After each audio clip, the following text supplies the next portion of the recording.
Anji, good morning students. Today we are discussing chapter first of 12th class. There is some basics. Chapter का नाम है relation and function. यहाँ पर जो है हमने 11th में भी रिलेशन एंड फंक्शन किया था, तो अभी जो है कुछ हिस्सा उसका भी आपको रिमेम्बर करना है। फर्स्टली जो है हम बात करते हैं ऑर्डर पेयर की, कि अगर मान लीजिए ए और बी कोई दो जो है नॉन एम्प्टी सेट होते हैं, जिसमें ए जो है, बात कर रहे हैं हम किसकी, ऑर्डर पेयर की। ठीक है, ऑर्डर पेयर में मान लीजिए ए कोई है जो बिलोंग करता है ए को, एंड दूसरा कोई बी सेट है जो बिलोंग कर रहा है बी को।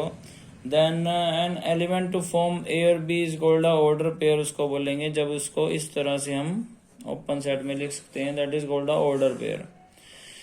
इसमें जो है ऑर्डर पेयर में ए और बी कोई भी रिगार्डेड जो है फर्स्ट एलिमेंट को, ए जो है वो फर्स्ट एलिमेंट है और बी जो है वो सेकंड एलिमेंट है उस ऑर्डर पेयर का। ए कोमा बी जो है वो इक्वल नहीं हो सकता बी कोमा ए के तब तक जब तक ए जो है बी के बराबर नहीं है, तब तक जो है वो इक्वल नहीं हो सकता। इसी तरह से ए कोमा बी जो है बराबर अगर हो जाता है सी कोमा डी के, वो तभी होगा जब ए बराबर जो है सी के और बी बराबर जो है वो डी के। इसका मतलब है कि first element equal to first है और second element equal to second है। मान लीजिए A comma B equal to लिखा हुआ है यहाँ 1,2, देयरफॉर ए की वैल्यू 1 है और बी की वैल्यू जो है वो 2 है जी। ठीक है जी, this is called order pair. इसी तरह से कार्टेशियन प्रोडक्ट या फिर जो है क्रॉस प्रोडक्ट भी हमने जो है 11th में किया था। There is a Cartesian product. मान लीजिए कि यहाँ पर कोई दो सेट दिए होते हैं, तो उनके बीच में कार्टेशियन प्रोडक्ट भी हमने किया था। जैसे कि ए सेट कोई दिया हुआ है कि मान लीजिए वो ए बी और सी दिया हुआ है, और बी सेट दिया हुआ है देयर इज ए ई या फिर 1 2 दिया हुआ जी। तो ए क्रॉस बी जो है वो क्या होगा, देयर इज A1, इधर is A2, B1, there is B2, there is C1, there is C and 2। ठीक है, ये इसका कार्टेशियन जो है प्रोडक्ट होगा या फिर इसका जो है क्रॉस प्रोडक्ट होगा। इसी तरह से अगर बी क्रॉस ए अगर करना चाहें तो वो भी हम कर सकते हैं। बी क्रॉस ए में बी के जो उन्हें पहले लिखा जाएगा। अगर जो है ए क्रॉस बी जो है अगर जो है वो एम्प्टी आ रही है, इसका मतलब ये है कि ए एम्प्टी है या फिर जो है बी एम्प्टी है, या फिर जो है दोनों ही इसके जो है सेट जो है वो एम्प्टी होंगे, तभी जो है इन किसी की क्रॉस जो है प्रोडक्ट वो एम्प्टी आती है जी। ठीक है, इसी तरह से इनको रोस्टर फॉर्म और कार्टेशियन जो है प्रोडक्ट को रोस्टर फॉर्म में भी लिख सकते हैं हम। ठीक है, और रिलेशंस में आगे जो है रिलेशन के बारे में बात करते हैं। रिलेशन क्या मतलब क्या है रिलेशन का, तो एक क्वांटिटी है जो रिलेटेड करती है ईच अदर को। ठीक है, या फिर कनेक्शन है बिटवीन किन्हीं भी दो के बीच में जो है कनेक्शन है, तो उस कनेक्शन को जो है एक तरह से डिफाइन करती है रिलेशन।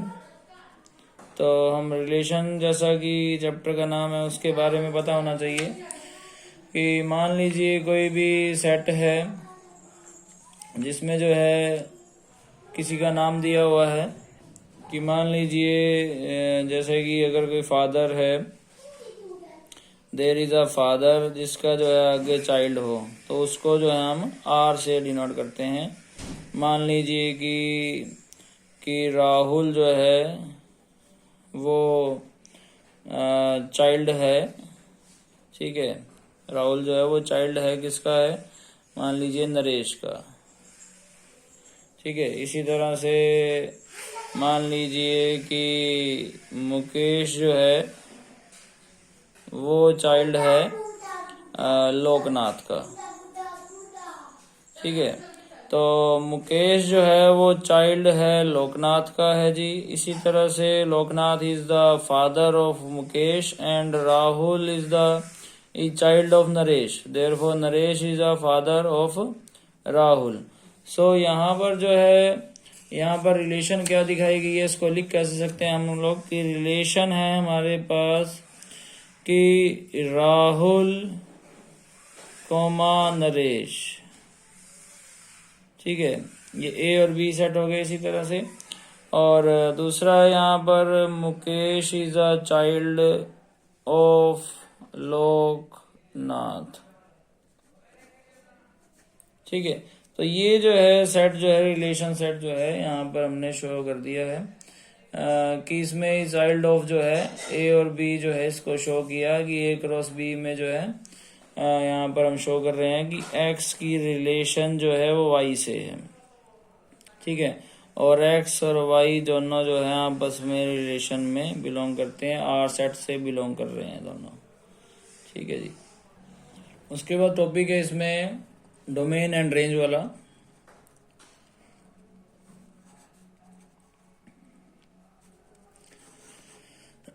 डोमेन एंड रेंज में जो है अगर कोई भी मान लीजिए आर कोई रिलेशन है फ्रॉम अ सेट ए और बी से, then the set of all first जो कंपोनेंट होंगे ऑर्डर पेयर में वो बिलोंगिंग टू आर करेंगे, उसे ही डोमेन बोला जाएगा। और जो कि सेकंड कंपोनेंट होंगे वो रेंज होगी। ठीक है, एग्जांपल के तौर पर मान लीजिए कि n कोई नेचुरल नंबर है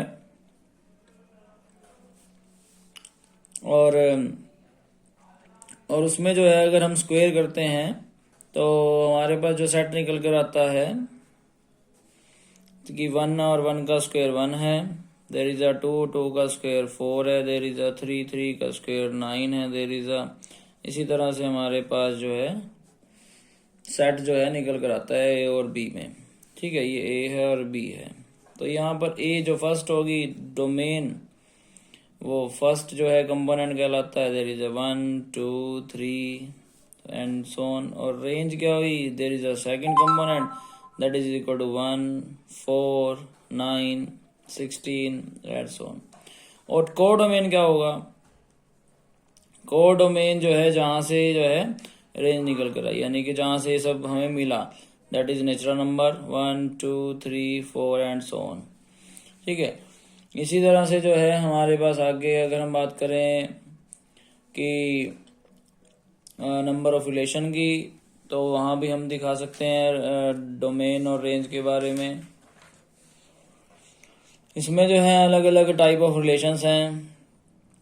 आइडेंटिटी रिलेशन है, दूसरा है यूनिवर्सल जो है रिलेशन है, तीसरा जो है वॉइड एंड एम्प्टी रिलेशन है। ठीक है, तो इनके बारे में भी बात करते हैं। इनवर्स रिलेशन है, फिर रिफ्लेक्सिव है, सिमेट्री है और ट्रांजिटिव है, और लास्ट है एंटी सिमेट्री जो है रिलेशन हमारे पास निकल कर आ रही है।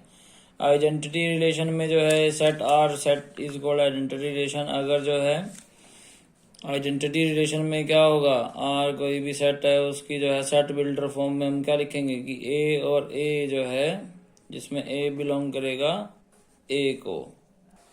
इसमें जो है मान लीजिए कोई भी एक सेट हो, मान लीजिए कोई ए सेट है जिसके अंदर जो है 1 और 2 जो है इसके सबसेट दिए हुए हैं, तो हमारे पास जो आर रिलेशन निकल कर आई दैट इज इक्वल टू यहाँ पर जो है 1,1 हो और 2,2 हो। देयरफॉर यहाँ पर हम बोल सकते हैं कि रिलेशन में जो ए है यानी कि 1 और 1 है, और 1 जो है वो बिलोंग करता है ए से। इसी तरह से 2,2 है दैट इज आल्सो बिलोंग करता है ए से। दैट इज कॉल्ड, इस तरह के रिलेशन को आइडेंटिटी रिलेशन बोलते हैं। और एक नंबर ऑफ रिलेशन का भी टॉपिक है इसमें कि कितनी नंबर्स ऑफ रिलेशन जो है हमारे पास रहती हैं।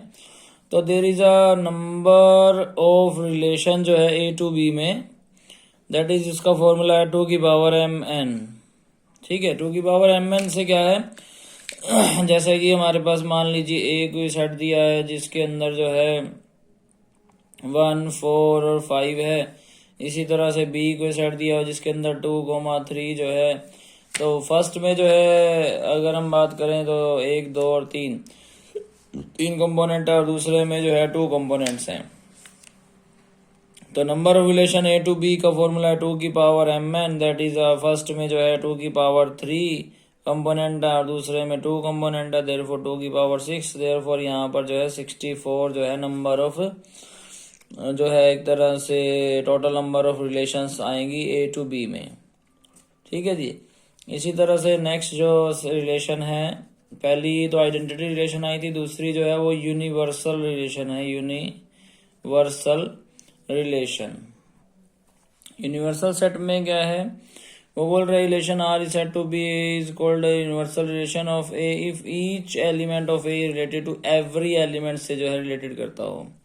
ठीक है, मान लीजिए कि ए को यहाँ पर जो है 1,2 दिया हुआ है और कोई नया सेट आया, उसमें जो है वो सभी एलिमेंट से रिलेटेड करता हो, मतलब 1 से भी होगा और 1 की रिलेशन 2 से भी होगी।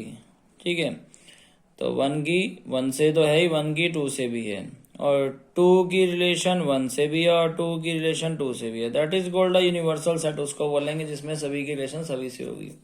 इसी तरह से वॉइड और एम्प्टी रिलेशन है, इसमें जो है जो भी element relation are set to be empty void बोला जाएगा, जिसमें जो है no element A related to any element of A से रिलेटेड नहीं करेगी। जिसमें जो कंडीशन मिलेगी उसमें जो रिजल्टेंट आ रहा है उसमें वो रिजल्टेंट ए के द्वारा जो है लाया नहीं जा सकता। जैसे कि यहाँ पर सेट दिया हुआ है कि ए कोई सेट है जिसमें जो है 1 to 5 है और रिलेशन कह दी कि a माइनस बी जो है वो 8 आना चाहिए, जबकि किसी में से भी कोई घटाने के बाद 8 तो आ ही नहीं सकता क्योंकि 5 मैक्सिमम टर्म है।